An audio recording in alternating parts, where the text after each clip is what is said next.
Amita Prasad of the class of 1978 will be introducing our first awardee of the evening, Dr. Nandini Ray Ne Bhattacharya, who was just a year junior to her in school. Apart from being the head girl, Amita was, from all accounts, quite the star pupil of NHS. In fact, she has a brilliant academic record. She's also a much loved and much admired former teacher of our school. Amita is the author of several books, of which is a series of excellent history textbooks which are widely read. Amita Prasad is now director of the Indus Valley World School, Kolkata. Over to you, Amita.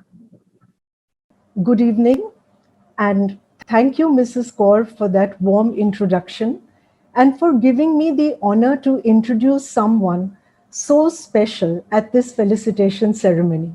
Nandini Ray belonged to the higher secondary class of 1979. Her batchmates remember her as being very studious and diligent in her work, but at the same time, she had a different side to her personality. All her friends comment on her being warm and friendly and on her terrific sense of humor. Her skills as a mimic would leave her friends rolling on the floor in splits, a talent which is only rivaled by her skill in the operation theatre. In 1984, she went to the Calcutta Medical College where she completed her MBBS. She then went to London where she became a member of the Royal College of Ophthalmologists in 1990. The following year, she became a fellow of the Royal College of Ophthalmologists. She spent about 8 years in the UK working as senior house officer in the Department of Ophthalmology in different hospitals in London and Newcastle. Thereafter, she worked as registrar ophthalmology in the Whipps Cross Hospital, London. She returned to Calcutta in 1996 and soon made a name for herself as a specialist in cataract and glaucoma surgery. Her special area of interest is in phacosurgery, and she has performed a staggering 18,000 phacosurgeries till date, the largest number in Eastern India. This is no mean achievement for a girl who lost her father when she was only 24 and had to go through an uphill struggle to establish herself as a first-generation doctor. Her success as a surgeon brought her several awards, including the Aparajita Award in 2012 in the field of healthcare. She was awarded the IIRSI Special Gold Medal in 2016 for her proficiency in her field of work. However, Nandini did not rest on her laurels, and to keep abreast of technological advances in surgery, she trained in various laser-assisted cataract surgery techniques. Her skill as a surgeon brought her success and fame, and her list of patients reads like a directory of the who's who of Kolkata, from the world of films, music, industry, the arts, and politics. Performing such delicate surgery on celebrity patients requires, in Nandini's own words, nerves of steel. Nandini has a keen interest in academic pursuits and has actively participated in state and national academic meetings and conferences where she has presented papers and videos of surgeries she has performed. She also travels to conferences in Europe every year to keep herself informed of the latest developments in her field, and her surgical videos have been accepted by the European Society of Cataract and Refractive Surgeons, the ESCRS, at Paris, Vienna, and Milan. Nandini is a woman of varied interests. She enjoys traveling, music, cooking, films, and swimming. She is a member of the Rotary Club of Calcutta and of the Ladies Study Group. She is also a member of the Indian Women Network, an organization that works towards women's empowerment. Nandini is married to Dr. Obrojit Rai, a senior consultant rheumatologist in Kolkata. Her daughter Meenakshi has completed her post-graduation in dental surgery from the Royal College of Surgeons, Edinburgh, and her son Abhishek has recently graduated as a doctor from the Sri Ramachandra Medical College, Chennai. Despite a very busy professional life, Nandini is an extremely family-oriented person. She lovingly looks after her 83-year-old bedridden mother and maintains an immaculate home where everything is done to perfection. Modern High School for Girls is proud to felicitate Dr. Nandini Rai as a distinguished alum. Thank you, Mrs. Prasad. Now I request our principal, Mrs. Damayanti Mukherjee, to present the award to Nandini.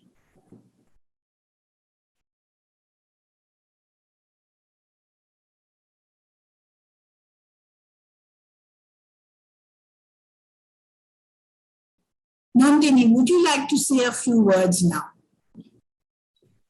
Thank you so much, Amita, for this wonderful introduction.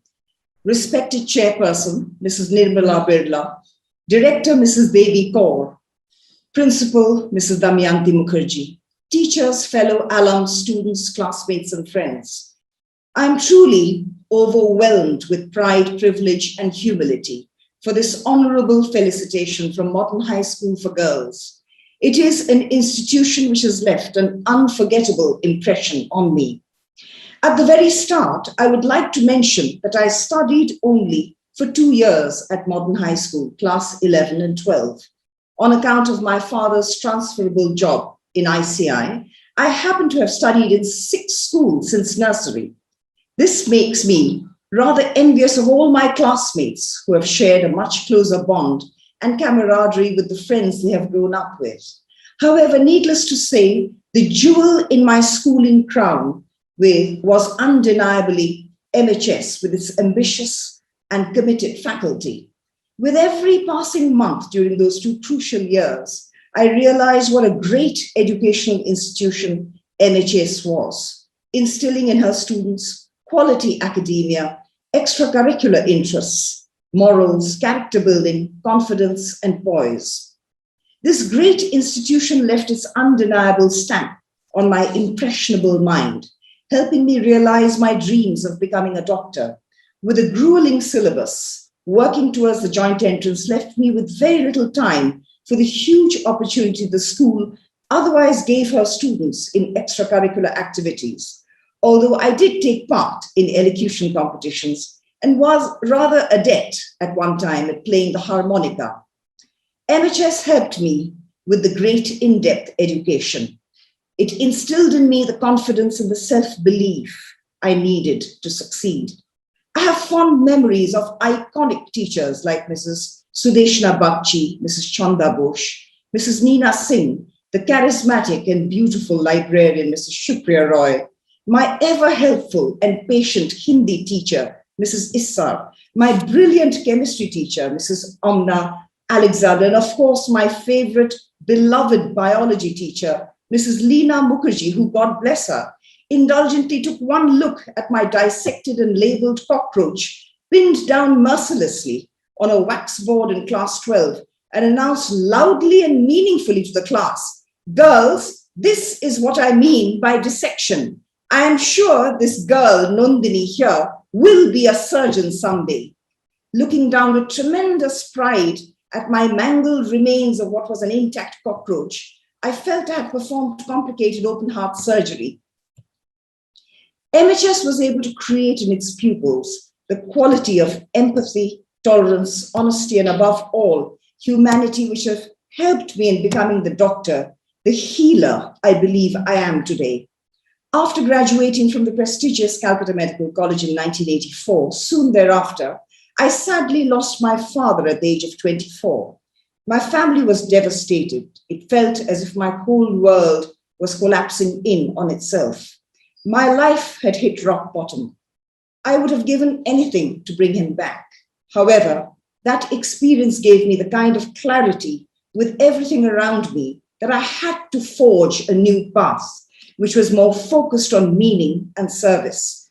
My mother, Mrs. Mandira Bhattacharya, followed on with my father's dream of me pursuing further education in England, as my father, the late Dr. B.K. Bhattacharya, had always been a stellar student, a gold medalist chemical engineer from Manchester University and a gold medalist doctorate in organic chemistry from the Imperial College London.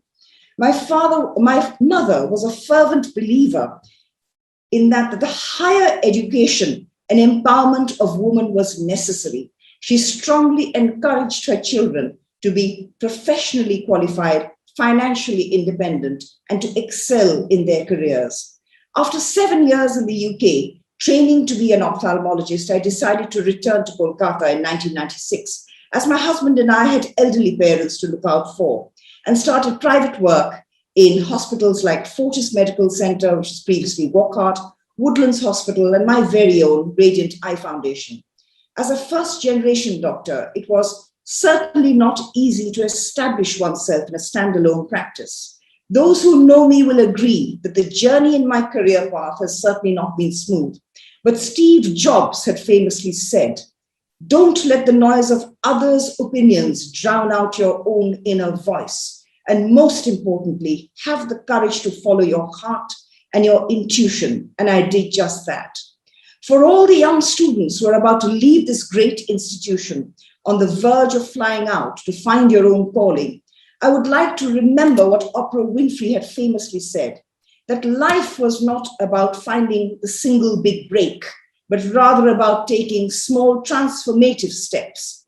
Realize you all have the education, the stellar education from MHS, to fly out and conquer the world and face those battles with major problems like climate change, racism, sexism, religious bigotry, massive economic disparities, and of course, the global pandemic. I have always believed that striving towards a difficult and seemingly impossible goal requires a very strong impetus and influence. And for me, that has always been my mother's voice telling me, "You can do this. The system will take care of you." I remember these words as I stepped onto that aircraft, taking me to London all alone and against all odds in 1987 to take the PLAB exam and to start my post-graduation training. Since I'm an ophthalmologist, I would like to end by saying, thank you, Modern High. Thank you to all my teachers, my family, my mother, my sister, for giving me the hindsight to see that I could, the foresight to see that I should, and finally, the vision to see that I can. Thank you so very much. I'm indebted always. Jai Hind.